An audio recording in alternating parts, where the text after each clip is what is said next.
So this is the part where we start diving more into component architecture and understanding the vital roles that components play in our application. Now at the moment we have a pretty basic application. We have some code inside of our app component.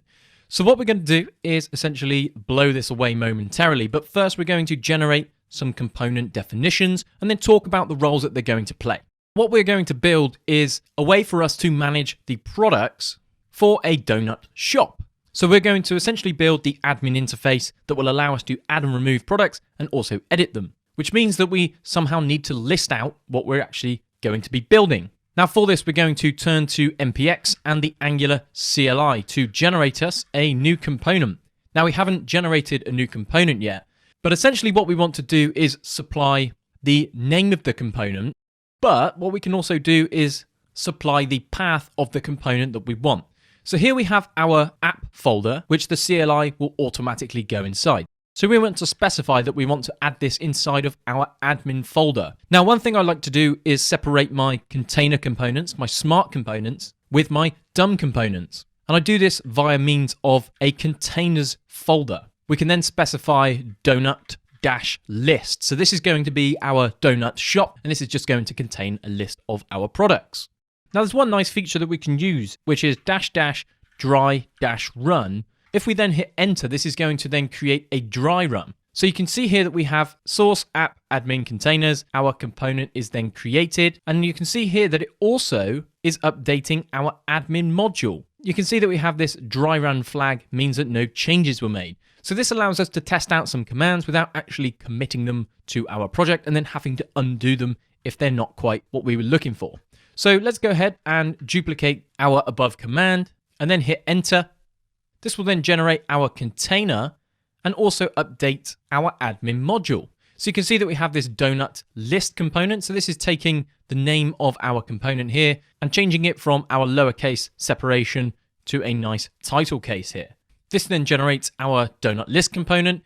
Inside there, we get a boilerplate component, which imports the component decorator from the Angular core. It also imports this on init. Now, not all components will use this on init, so if we don't need it, we're going to simply remove it. However, we are going to keep it and use it in subsequent videos. So we'll leave it in there for now, and we'll come onto it as we continue. But essentially what's happened here is we have our containers with our donut list folder, and inside of that, we have our donut list component. So this is a container component because it's going to contain some other logic and components. It's also a smart component, so it's going to be in charge of fetching our data and then handing it down to child components. Now, it would be nice for us to check out our application in full swing. So what we need to do is jump into our app.component, and inside of our div class of app, we're simply going to declare that donut-list component. Now, if I hover over here, you can see that we have donut list is not a known element. So let's first hit save and then go back to our node. So we'll see a few different errors that we have a failed to compile and a red underline. And we do also have this overlay in the browser. However, I do like to rely a bit more on our terminal errors. So what this essentially means is we have our donut list component, which is then declared inside of our admin module. So that means we can use the component inside of our admin module. However, we're not exporting it, so we can't use it elsewhere. So what we in fact need to do is export our donut list component. We can hit save and you can see that we no longer have that red underline and the error has now fixed itself. When we come to introduce the routing aspects of this, we won't actually need to do this because the router is going to handle the loading of our modules and the components for us. So what this will now allow us to do is use our application component to then start building out this donut list. By default, we get this donut list works generated for us from the Angular CLI. I'm going to pause here and we're going to move on to the next lesson. And we're going to start adding some data inside of our onInit lifecycle hook. We'll also talk about some type definitions and then slowly type our code as we create it. So I want to take you through this step by step so you understand my full thinking process behind this, how we can communicate and export things via modules.